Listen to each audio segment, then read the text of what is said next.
Welcome to the deep dive.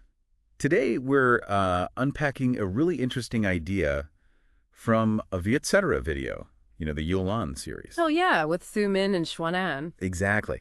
It's about this concept of being nuatel nu mei, sort of half awake, half dreaming, especially when it comes to relationships. That tone and May, awake and dreaming. It's actually a great way to look at how connections shift and change, isn't it? Yeah, definitely. So tone, that's like logic, right? Yeah, Clear thinking. right. Being in control, making decisions, maybe with a bit less emotion involved, that sort of headspace. Okay, and then you flip that coin. May, that's the dreaming, the infatuation part. Exactly. That's where the emotions really fled in, and you might even feel kind of delightfully out of control. Right. Think back, to the very start of an attraction. Have you ever felt that mix of reality and like fantasy when you first click with someone? It really makes you reflect on those moments, and the video discussion, it highlights that initial May state pretty well. Well, it talks about getting lost in daydreams, just completely wrapped up in those good feelings, the positive memories you're just starting to make with this person. Ah, okay. And they gave an example, didn't they?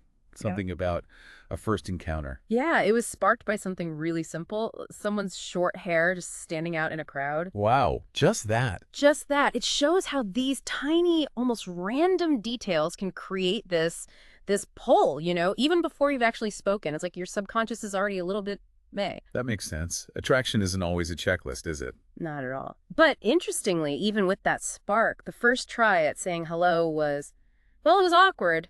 Didn't quite work out. Oh, okay. So what happened? Well, this is where it gets interesting. A mutual friend actually stepped in, facilitated a second introduction. Ah, the helpful friend. Sometimes you need that little push. Exactly. It shows how our social networks can sometimes nudge us towards connections we might otherwise just miss. Totally.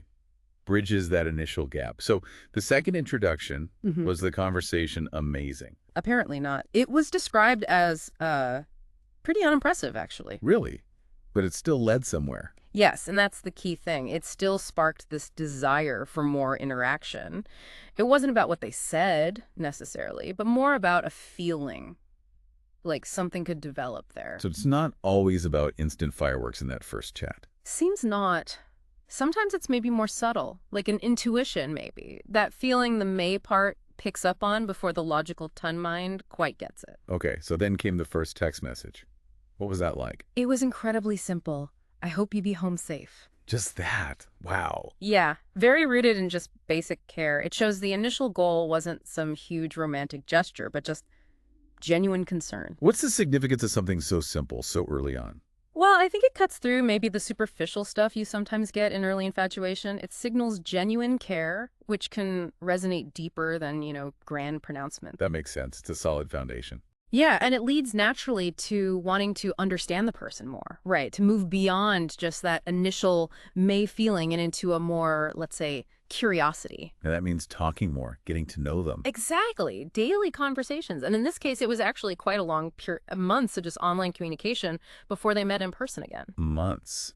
Wow. That brings up an interesting question, doesn't it? How does getting to know someone mainly through screens compared to, like, real life? It really does. Online chat allows for a certain kind of closeness, sharing thoughts, but maybe you lose some of the mystery, some of that discovery that happens face to face. Yeah, you build this image based on their curated profile, their texts. Precisely. And speaking of history, it was interesting that the approach here was to consciously not dig into past relationships. Oh, why was that? The idea was more about understanding how past stuff shaped the person now, not the gritty details of old breakups, but more like, how did those experiences make them who they are today? So focusing on current character, maybe what triggers certain emotions. Exactly. Less about the who they were with, more the how they evolved. Okay.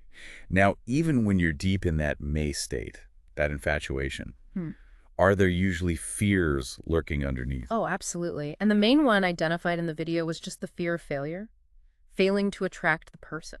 That's pretty universal, I guess, that vulnerability. Very much so. The anxiety of maybe not being chosen, not being desired.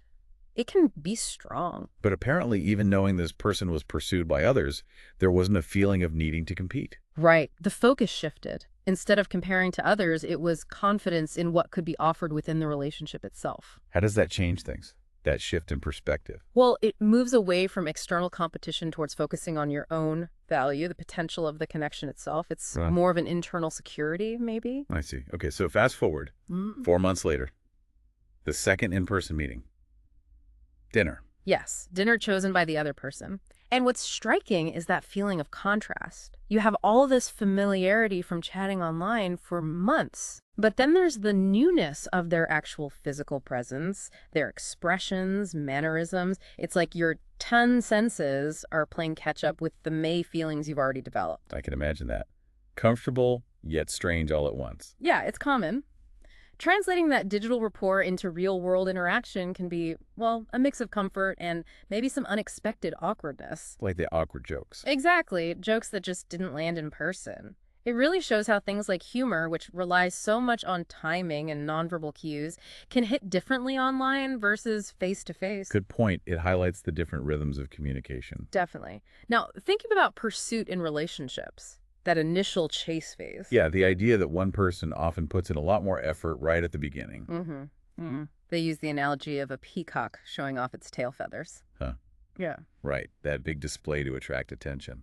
It translates to maybe putting a lot of work into those first texts, trying to make the perfect impression. But the approach discussed here was different. Yes, consciously different. They avoided creating that overly idealized image early on. Instead, it was more of a slow burn, like that Vietnamese proverb, "Như lo tam do." Rain soaking the earth over time. Exactly. The belief behind that is, if you don't put up this perfect, maybe unsustainable front, the other person sees the real you sooner.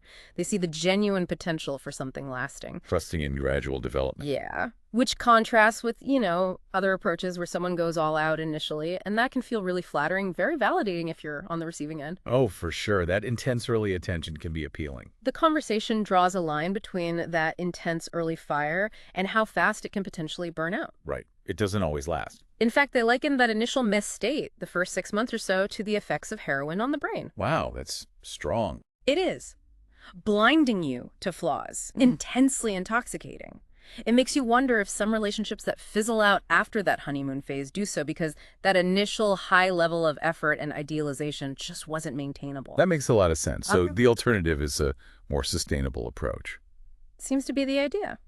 Starting with humility, allowing things to grow organically, trying to avoid that huge early peak and the potential big crash later when reality bites. Recognizing that our brains tend to create these, what was the phrase? Boom choo, boom choo. Yeah, those explosive, dreamlike scenarios in early infatuation. It's insightful, isn't it? The higher you fly initially, the harder the potential fall. So it's about managing expectations, building on something more solid. Okay, so let's look at the current relationship they discussed. Over 4 years in, and remarkably few arguments. Yeah, that was a key point. A significant lack of major arguments over that long period. That's pretty unusual. It really is. What does that suggest? Well, it suggests a really healthy way of navigating disagreements constructively, resolving conflict without causing lasting damage.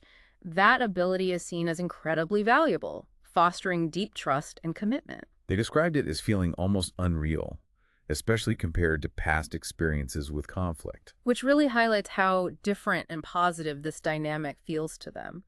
And it brings us back to that transition between me and Toon in this specific relationship. Because every relationship is unique, right? Exactly. And the suggestion is that maybe this ability to handle disagreements so well smoothed out that transition. It makes you question if me and Toon are really such separate boxes. Or maybe more like a spectrum. Perhaps. There was that interesting analogy about Galileo. Oh yeah, being called insane for saying the earth was round when everyone else thought it was flat? Yeah. How does that connect? Well, it prompts us to think.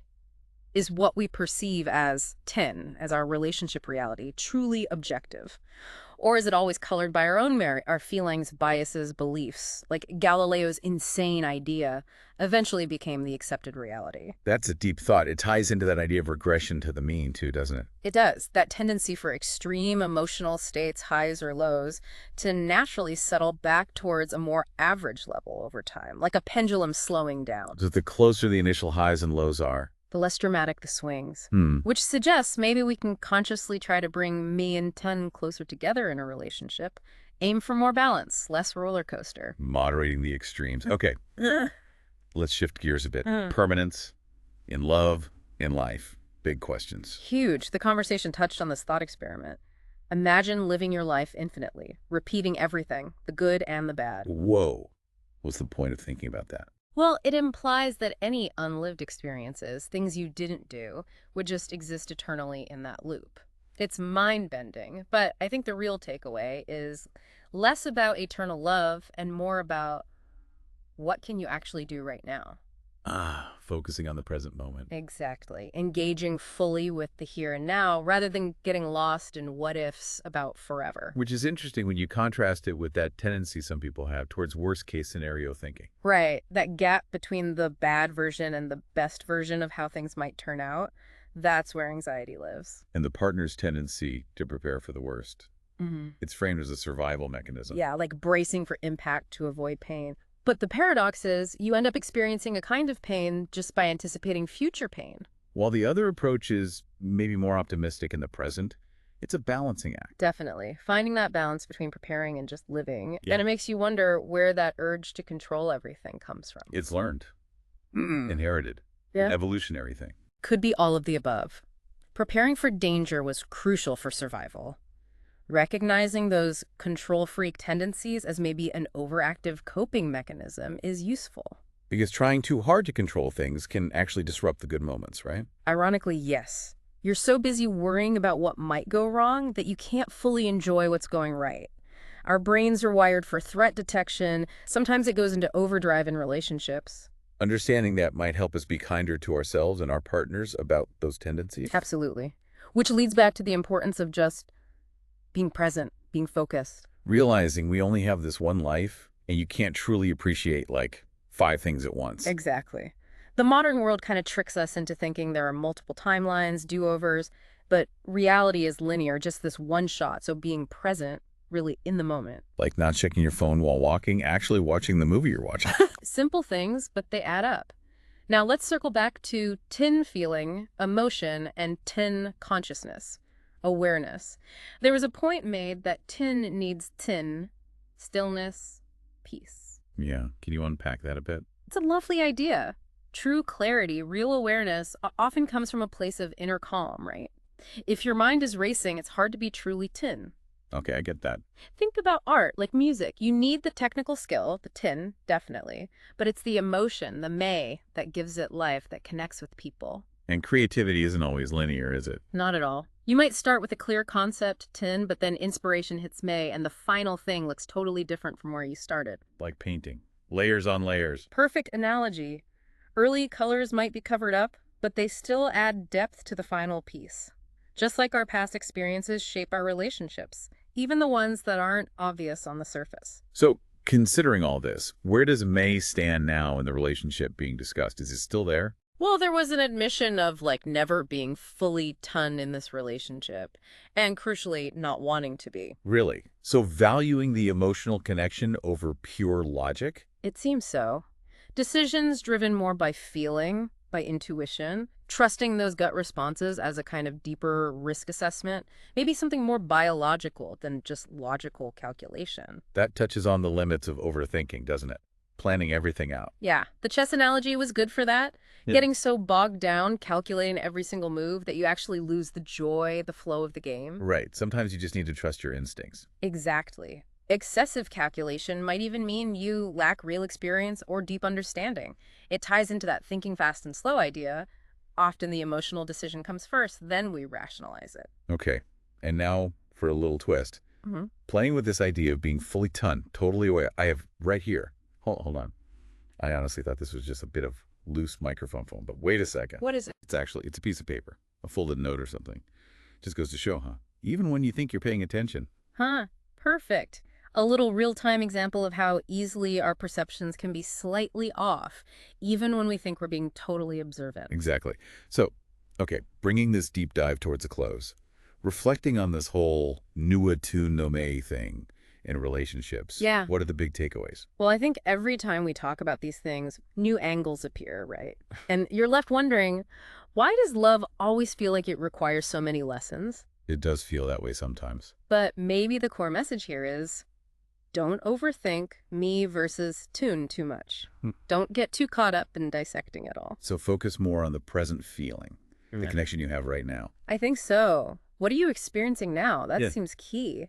And also just acknowledging that these states change. Like they said, kunme roitan laihe la laim kunme shakto nua. When infatuation fades, maybe you wake up or maybe another wave just comes along. It's fluid. Very. And looking ahead, there's that anticipation for new music, reflecting maybe a deeper personal integration for the artist, finding that authentic voice. Which is the ultimate goal for any creator, isn't it? It really is. And this series, this deep dive, it feels like part of a similar journey, right? Exploring these things together with you, the listener, figuring things out, making mistakes along the way. Yeah, absolutely. And we really appreciate everyone sticking with us, listening in. This dive into self and love feels important. Definitely. Our hope is really for everyone listening to find ways to experience Yulan, to love well, whatever that looks like for you. And yeah, we're definitely looking forward to seeing that future creative work that embodies the artist's truest self. Me too. Well, thank you for taking this deep dive with us today. Until our next exploration into the beautiful messiness of connection, farewell. We hope to reconnect with all of you seeking to understand love a little better.